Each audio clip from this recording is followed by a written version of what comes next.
Welcome to Flowgy. In this video, we go deeper into the options we have with the new study.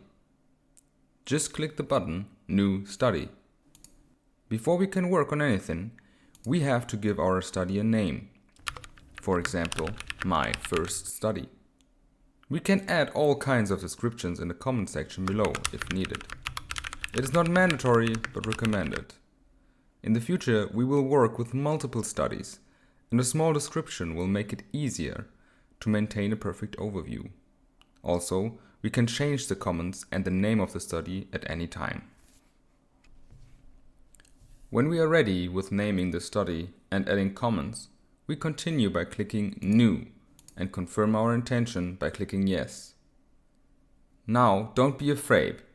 You will be understanding everything you see here in a few minutes. Now we are on the main page of studies. The workflow in Flowgy always goes from the left to right.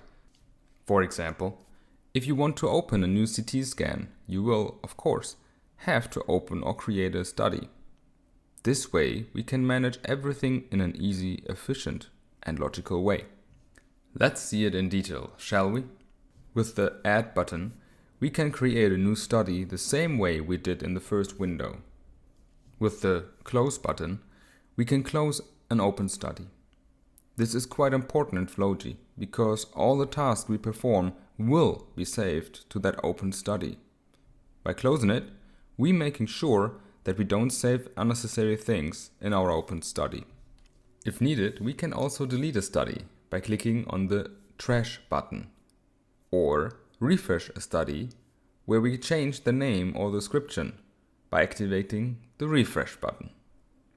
Down here in the left corner, we have the current case information. This is an additional help. It shows us in which sections we are currently working and which of them are open. Now we have successfully opened our first study, which is indicated by the green and red dots in the upper right corner of each area. If it is green, it means it's active, and if it is red, well, it's inactive. Additionally, we can see the name of our open study. It is displayed in the upper area the whole time. Not so complicated, right?